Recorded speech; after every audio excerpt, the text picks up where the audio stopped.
নিয়ে চলে এসেছি একটি স্বাদের রেসিপি নিয়ে, খুবই টেস্টি খেতে, ভাপা পিঠে। ভাপা পিঠে অনেক রকমের খাওয়া হয়, কিন্তু এটা হচ্ছে আলাদা ধরনের ভাপা পিঠে। তো ভাপা পিঠেটার জন্যে আমি 10 টাকা প্যাকেটের একটা সুজি নিয়ে নেব। বড় একটা বলে 10 টাকার সুজির প্যাকেটে আমি পরিমাণ মতন সুজিটা নিয়ে নিচ্ছি। আমি হাফ সুজিটা নিয়েছি পরিমাণ মতন, এটা অনেকটাই ফুলে উঠে পড়বে। দেখুন, এর সঙ্গে আমি একটু লবণ দিয়ে দেব, পরিমাণ মতন লবণ, পরিমাণ মতন চিনিটাও দিয়ে দেব, মিষ্টি অনুযায়ী দেবেন। আমি 2 চামচ চিনি দিয়ে দিচ্ছি।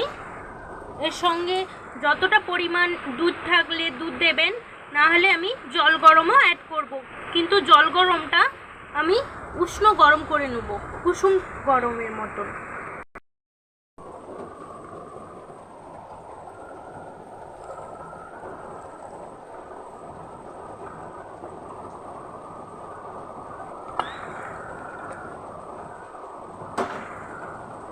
এটাকে ভালোভাবে আমি মিশিয়ে নেব।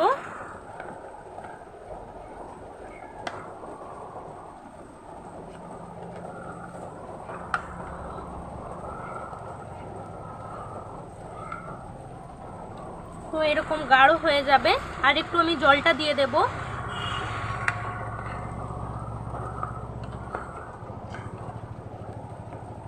ততক্ষণে চিনিটাও গলে যাবে আমার ভালোভাবেই।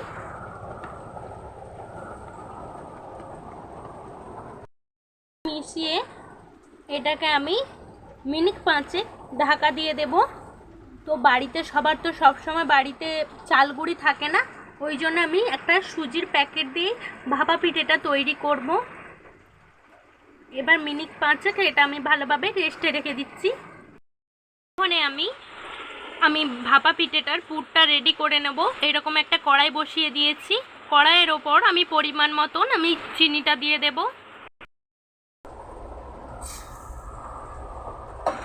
চিনিটাকে দেওয়ার পর আমি হালকা জল দিয়ে দিচ্ছি, দিয়ে ভালোভাবে এটাকে আমি নেড়ে চেড়ে গাঢ় করে ফেলবো। চিনির সিরামটা আমি ভালোভাবে তৈরি করে নেব। তো চিনিটা গলে গলে এসে গেছে। তো এর পরিবর্তে আপনারা যদি গুড় পারেন, গুড়টাও অ্যাড করতে পারেন নারকেলের সাথে। আমি গুড়টা হাতের সামনে নেই বলে আমি চিনি দিয়ে ভালোভাবে অ্যাড করে নেব। ভালোভাবে গলে যাওয়ার পর আমি নারকেলটা এর উপর দিয়ে দেব।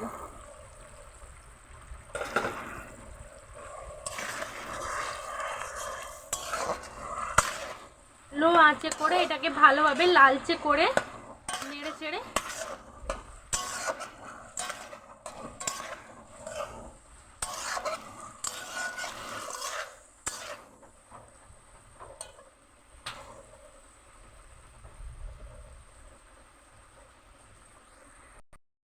এরকম লালচে করে নারকেলটাকে আমি ভালোভাবে ছানি মেরে নিয়েছি। এবার আমি রেডি করব কয়েকটা বাটি। এরকম স্টিলের বাটি নিয়ে নিয়েছি, স্টিলের বাটিটায় আমি তেল ব্রাশ করে দিয়েছি, সাদা তেল ব্রাশটা করে নিয়েছি। এবার আমি যে গ্রেট করে রেখেছিলাম সেটা দেখাবো। দেখুন, সুজিটা অনেকটাই ফুলে গেছে। তো গরম জল দেওয়া ছিল বলে 1 প্যাকেট সুজি আমার লেগে গেছে। তো এরকম গাঢ় করে নিয়েছি, খুব পাতলাও করিনি, খুব মোটাও করা হয়নি। এবার এই বাটিতে আমি দিয়ে দেব, 1 চামচ করে দিয়ে দিচ্ছি। প্রত্যেকটা বাটিতে 1 চামচ করে আমি দিয়ে দিচ্ছি।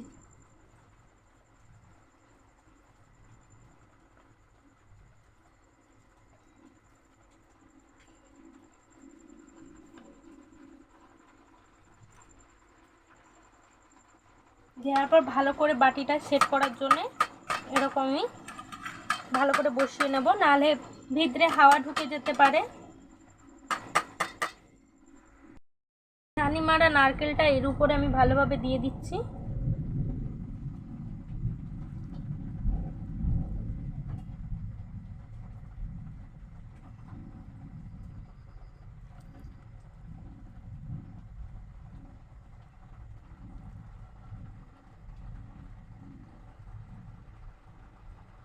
তো এটা একটা লেয়ারের উপরেও করতে পারেন, দুটো লেয়ারের উপরেও করতে পারেন।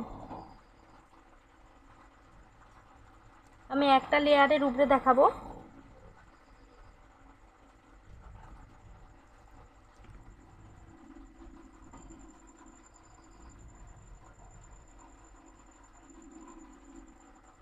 এরকমভাবে আপনারা বাড়িতেও ভাপা পিঠে বানিয়ে দিতে পারেন খুব কম সময়ের মধ্যে।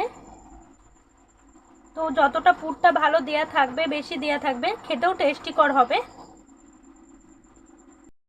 উপরে আবারও 1 চামচ করে আমি বেটারটা দিয়ে দিচ্ছি।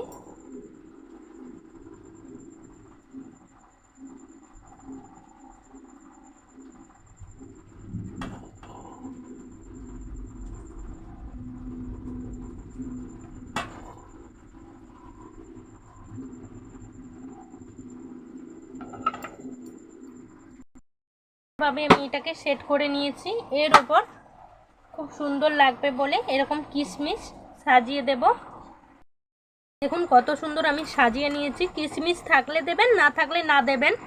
তো এটাকে আমি ভাপাতে নিয়ে যাব। আগে আমি একটা হাঁড়ি বসিয়ে দিয়েছি, বা কড়াই তো নিতে পারেন। এরকম ঢাকনা দিয়ে দিয়েছি, ঢাকনাটাকে আমি ভালোভাবে খুলে নেব। তো এতে আমি ভাপাতে দিয়ে দেব। আমি ভালোভাবে ভাপাতে দিয়ে দিয়েছি। 10 মিনিট আমি এরকম ভাপিয়ে নেব। কত সুন্দর ফুলে ফেপে উঠেছে, কত সুন্দর ভাপা পিঠেটা। এবার একইভাবে আমি সবকটাকে ভাপিয়ে নেব। কত সুন্দর ঠান্ডা হয়ে গেছে। ঠান্ডা হওয়ার পর এর গা থেকে ছাড়তে লেগে গেছে। এবার হাতের সাহায্যে এরকম করে ভালোভাবে আমি টেনে নেব। দেখুন ভালোভাবে আমি এরকম করে হাতের সাহায্যে টেনে নিচ্ছি।